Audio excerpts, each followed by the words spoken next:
Olá, bem-vindo ao canal Bicicletas e Celulares. Meu nome é Juliano Viana e você está no primeiro canal sobre bicicletas híbridas no Brasil. Antes do vídeo de hoje, uma aviso importante: envie sua bicicleta urbana para bicicletascelulares@gmail.com e participe do quadro Xodó dos inscritos. Agora ao vídeo de hoje. Um vídeo que eu vou contar algumas histórias, porque vocês vão descobrir basicamente o porquê o nome do canal é Bicicletas e Celulares. Assim, um jeito fácil de responder essa pergunta é falando que nessa conta inicialmente tinha um canal sobre celulares meu, mas eu vou abordar isso de uma outra forma e ter um papo aqui com vocês. Vai ser de uma certa forma a primeira vez que eu vou conseguir explicitar algumas coisas, talvez não como eu quis, mas vai ser interessante. Vamos começar falando que chegou um ponto da minha vida que eu tive inclusive um problema de saúde aqui que eu não vou abordar, mas eu percebi que eu tinha dois ramos assim que dava para dar o meu pitaco, vamos botar assim, dar a minha contribuição de uma certa forma para a indústria, para o mundo, seja lá como você queira pensar. Um dos pontos de vista, desses assuntos eram as bicicletas e o outro assunto eram os celulares.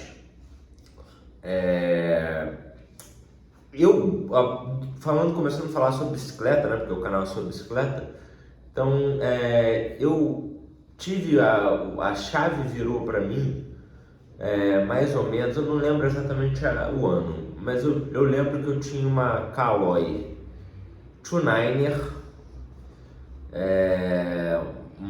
Eu já tive ela preta também, já tive com quadro branco, mas o que importante era que ela tinha 24 velocidades e uma suspensão que já foi tanto uma RST quanto uma Aeris, eu não lembro agora qual era o nome, o outro nome, mas era uma Aeris lá, uma suspensão AR, não era muito top não, mas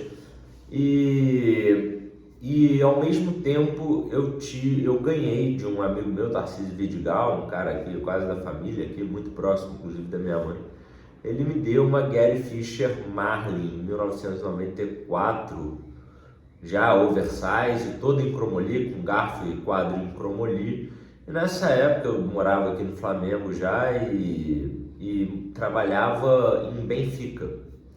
E eu ia, às vezes com uma, às vezes com outra, para Benfica de bicicleta trabalhar. Eu já era até em BGE, o trabalho que eu trabalhava era o mesmo trabalho que eu trabalho hoje, por incrível que pareça. Não que eu seja efetivo, mas eu passei várias vezes por esse concurso. E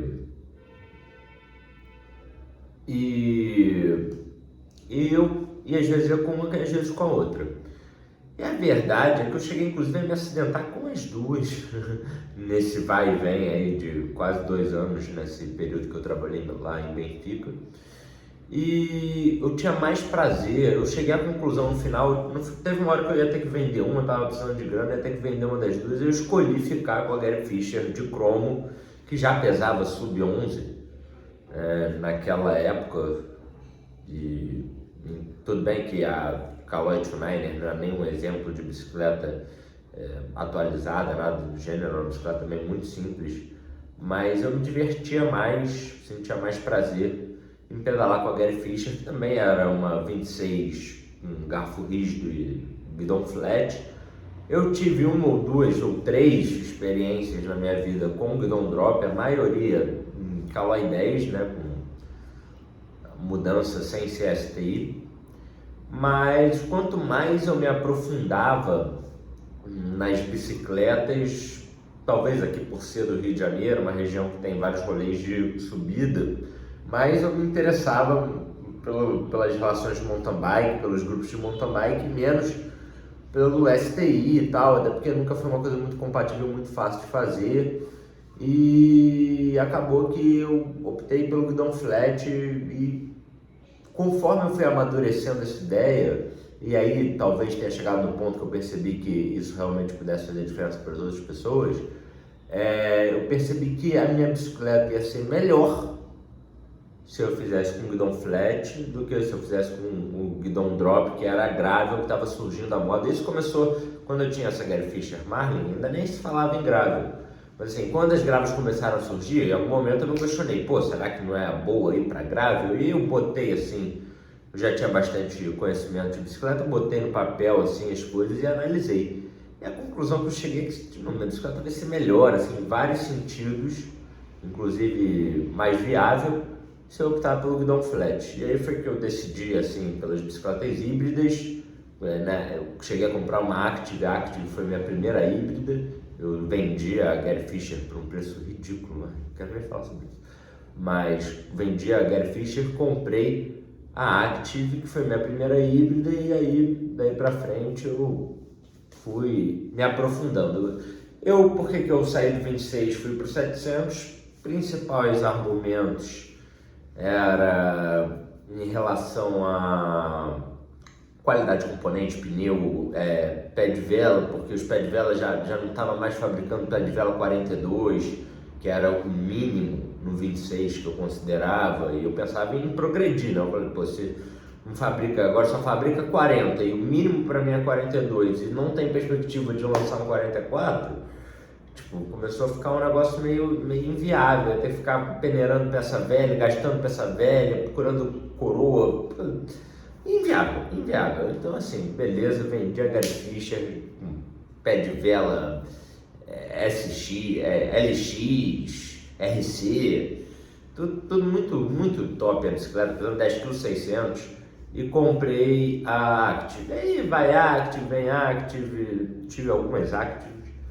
e comecei o projeto da City Tour também. Quando eu percebi, em algum momento eu percebi que, pô, cara, se você tirar um pouco de peso da bicicleta, você não precisa de 600 de range, 510 já dá. Se a bicicleta for leve, você não precisa de tanta redução, você não precisa subir com 0,6, você consegue subir com 0,7. E aí, meio que por aí, eu pensei em investir, fazer o projeto da City Tour. Eu sabia que dava para fazer e tal, eu fiz. E essa é meio que a contribuição que eu tinha para dar assim, para o ciclismo, que é o seguinte: muitas vezes a híbrida vai ser o seu dinheiro mais bem investido. Assim, tudo bem, tem gente que prefere mountain bike. Isso outra coisa que é uma contribuição, que é o seguinte, cara, mais de 50%, eu sou professor de geografia, né? Quer dizer, eu sou geógrafo, vamos botar assim, e tenho licenciatura e tal, mas assim, mais de 50% da população do Brasil estão nas cidades. Por que 80% das bicicletas vendidas no Brasil são bicicletas para trilha? Ou pelo menos que se fantasiam de bicicletas para trilha? Sabe? Pra mim não faz tanto sentido. Então, isso é outra contribuição, tipo, mudar um pouco esse perfil de vendas das bicicletas, que na verdade as pessoas não compram o que realmente elas estão empregando o dinheiro da melhor forma. Elas compram peças simples, que vão dar manutenção, que são pesadas, que vão trazer muito mais ônus ao longo da estadia. Aí depois, quando você vê aquela bicicleta antiga, aquela bicicleta mountain bike antiga, 29 é aquela básica, suspensão arriada, já não trabalha mais, aquele peso sem medida, o dono lá, tipo, empurrando no elevador, aquela roda gigante, tudo gigante, guidãozão. Então assim, cara, uma contribuição também seria essa. Seriam nesses dois sentidos, tipo, empregar o seu dinheiro de uma forma que você consiga. Porque, tipo, na verdade eu não teria nenhum problema em botar uma mesa de 50 milímetros aí, um guidão drop e transformar numa gravel. E hoje em dia isso já é até possível, porque a Shimano lançou o STI 12V hidráulico compatível com cassete 1051 deles. Então assim, é possível, só que assim, o que é mais viável? Com o que eu tenho, com o que dá para fazer, porque eu não vou gastar 8 mil reais no STI, com o que dá para fazer, como a bicicleta fica melhor no sentido de melhor performance, principalmente, mas mais leve, que também está agregado. Inclusive eu vi no Fórum Pedal, que é o fórum que eu sou fãzão, e agora está passando por um momento complicado, que tem um ataque de spam há um tempão aí, chato. Eu comentei lá, o Arc MT-009, muita gente lá do fórum criticou, falando que o eixo pode quebrar por ser de alumínio e tal. Espero que não quebre, mas eu vou te falar que eu não vendi meu MT-500 não. Se precisar eu volto com ele aqui. mas é fazer toda uma bicicleta que seja totalmente funcional, de alto desempenho e que seja acessível para mim, de alguma forma. E hoje em dia já não é mais. Eu não conseguiria hoje montar essa bicicleta, porque com as taxas, com tudo, já não daria para fazer. Eu aproveitei uma oportunidade que, cara, tá barato, tá suspeitamente bom. Então eu vou aproveitar enquanto é tempo, beleza? Então é isso que eu tinha para falar sobre bicicleta. Talvez eu adicione alguma coisa futuramente, mas é por aí. Dei muita sorte na minha vida quanto a isso, tipo, pneu nem se fala, eu comprei de pneu bom sem saber, mas assim, agora vamos para o lado dos celulares. E é interessante, tá, galera? Eu vou falar coisas aqui que, tipo, fazem você pensar.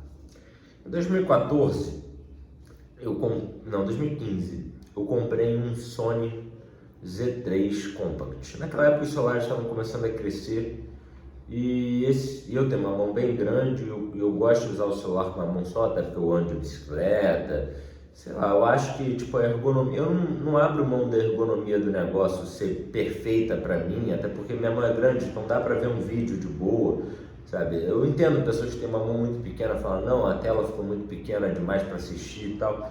Beleza, para mim não tem esse problema, eu queria ter a opção de ter um celular pequeno, na época eu comprei o Z3 Compact. Aí, esse celular, antes de tudo, falar que ele tem um problema crônico na tela, que depois de um ano ela para de funcionar, mas isso não aconteceu em todas as unidades, é o primeiro que eu tive, não tinha esse problema. Então vamos lá, isso talvez tenha me feito ficar 2 anos com ele, depois ter insistido mais uns 2 anos com esse celular.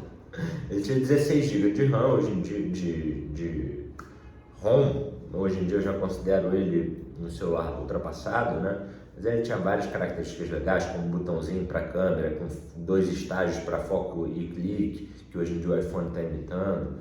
E ele era um celular à prova d'água e tal, interessante. Bem, eu fazia root nessa época, porque nessa época era muito fácil fazer, não tinha ainda sensor digital, quase ninguém usava aplicativo de banco, então eu fazia root no celular. E eu fui estudando um pouquinho e eu queria ter um celular pequeno, né? Qual o principal problema do celular pequeno? Bateria. Então eu sempre estudei um pouquinho ali de como melhorar a bateria e tal. E com o root abre uma série de possibilidades, né? Então vamos dar o crédito a quem realmente fez o Paranauê acontecer mesmo, né? Foi o desenvolvedor do aplicativo Greenify. Esse aplicativo, eu instalei ele primeiro num LG F3, antes de eu comprar o Sony eu já conhecia esse aplicativo, que eu já fazia root no F3. E o Greenify, o que ele fazia? Ele hibernava os aplicativos para o celular consumir menos bateria em stand-by. Basicamente é isso, ele parava os aplicativos para os aplicativos consumirem menos energia em stand-by. Só que com o root, com os módulos de root que você conseguia instalar, eu nem lembro agora como é que era o nome da loja, mas assim, não importa também. Você habilitava funções extras. Então, tipo, o meu celular tinha um Greenify muito bom. E esse Greenify era um aplicativo que tinha uma opção paga uma vez na vida e nem era tão extorsivo assim, então eu tenho um cartão de crédito na época eu comprei, que fazia o quê? Ele criava uma interface para esses aplicativos que ele mesmo hibernando ainda recebia as notificações. Ele criava um falso, tipo um fantasma do aplicativo que não funcionava, mas o sistema pensava que o aplicativo estava funcionando e as notificações chegavam e eram tipo interpretadas inclusive pelo sistema. Beleza, isso era genial, porque você desligava a tela do celular, inclusive se alguém conhecer de root aí, saber de falar de personalização do celular, de sistema e tal, se quiser dar o pitaco aí embaixo, pode dar, se eu falei alguma bobagem, pode falar aí, porque tem muita propriedade no que eu tô falando, tá? Aí tá, o Greenify, acho que não deve ser só eu que devo ter conseguido fazer esse aplicativo funcionar. Basicamente, o que ele fazia? Você desligava a tela do celular e o celular passava uma semana e você ligava a tela dele de novo, tinha caído tipo 4% a bateria. 4%. depois de uma semana com o celular desligado. Mas ainda, isso com uma bateria de 2.400 mAh do Sony Z3 Compact. Só que isso ainda não era o suficiente para mim. Eu percebendo que, tá caindo muito pouco essa bateria, tipo, passo a noite inteira e não cai nada, tipo, cai muito pouco a bateria. Eu vou levar isso ao supra-sumo também. Aí o que eu fiz? Eu desenvolvi, né, um sistema baseado em módulos de root, que eu até posso citar aqui quais são. Eram, além do Greenify, do módulo Greenify pago para receber notificação com os aplicativos hibernados, tinha o Smart Network, que gerenciava o Wi-Fi, desligava e ligava o Wi-Fi com a tela ligada ou não, e Bluetooth, se tivesse algum dispositivo, deixava o Bluetooth e o Wi-Fi inteligentes, mais inteligentes, sim. Se você tivesse com um dispositivo Bluetooth, desligasse a tela, conectado, ele não desligava o Bluetooth, mas se você não tivesse um dispositivo Bluetooth conectado, ele desligava o Bluetooth para economizar a bateria e só voltava a ligar quando você ligasse a tela. Era tipo esse tipo de coisa que esse aplicativo Smart Network fazia. E o Gravity Box, que era um outro aplicativo que dava para fazer 1 milhão de coisas, né? Mas uma das coisas que ele tinha era o Smart Rádio. O que era o Smart Rádio? O Smart Rádio era o seguinte: tela ligada. Na época, eu vou atualizar aqui um pouquinho, porque a gente está desatualizado. Tela ligada seria o 4G, que é a rede que eu uso no meu iPhone 5G, eu boto ele para 4G, para mim aqui no Rio de Janeiro é o suficiente. Mas o 5G também não tem problema não, assim, mais ou menos a gente vai entrar nesses detalhes, mas ele não deixa de ser eficiente, mas 4G pelo menos para mim é a preferência. E tela desligada, ele passa para 2G, inclusive 2G já nem existe nos Estados Unidos, mas aqui no Brasil é considerado estratégico por algum motivo. Mas o 2G, ele passa para 2G. O que é o 2G? O 2G é um modem da época que os celulares tinham 500 mAh de bateria, entendeu? É um modem que consome muita pouca energia e transfere muito pouco dado também. Então ele não é muito eficiente porque é pouca energia, pouco dado. Mas assim, é pouca energia. Então em 2G eu conseguia receber as notificações com a tela desligada com o Greenify, com o módulo, e ele tinha um detalhe que era o seguinte: aí você ligava a tela, ele passava para 4G automaticamente quando você ligava a tela. Se você começasse a ouvir SoundCloud, por exemplo, ou Spotify, eu nunca tive Spotify, mas eu vou falar um que eu entendo melhor, SoundCloud. Você começava a ouvir SoundCloud via streaming, desligava a tela e você tinha uma barrinha lá que você decidia, tipo, a partir de 16 kbps por segundo, mantém o 4G, com tela desligada. Então ele sabia quando tinha um fluxo de dados rolando, quando você desligasse a tela, ele diminuía, ele mantinha o 4G, e aí tinha assim, a verificar fluxo de dados, se em 1 minuto consumir mais de 1 mega, manter o 4G. E aí ele tipo, o 4G não desligava com você usando, até que você parasse de ouvir a música por 5 minutos, aí ia passar para 2G. E aí eu também não sou um programador profissional, aí o único jeito de voltar a 4G era ligando a tela, voltava a 4G, botava play na música, desligava a tela, continuava o 4G até parar o fluxo de dados e ir para 2G para só receber notificações. Basicamente era isso que esse módulo fazia. Também é muito foda, muito legal. Assim, muito legal. Não dá para. Foram os 4% de bateria que faltavam no Z3 Compact, porque ele passava uma semana e consumia 4%. Depois que ele começou a desligar o Bluetooth Wi-Fi com a tela desligada automaticamente e o 3G para 2G automático também, inclusive ainda tinha a opção de você ligar e desligar dados, isso quando você desligava dados ficava em 2G. Então assim, ele era bem inteligente o celular. E o que aconteceu? Eu fiz um celular que eu sabia o seguinte: no Z3 Compact do Juliano, pelo menos assim, com o tempo isso ia mudando, né? Mas assim, tinha 4 horas e meia de tela a cada carga. Tinha 4 horas e meia de tela.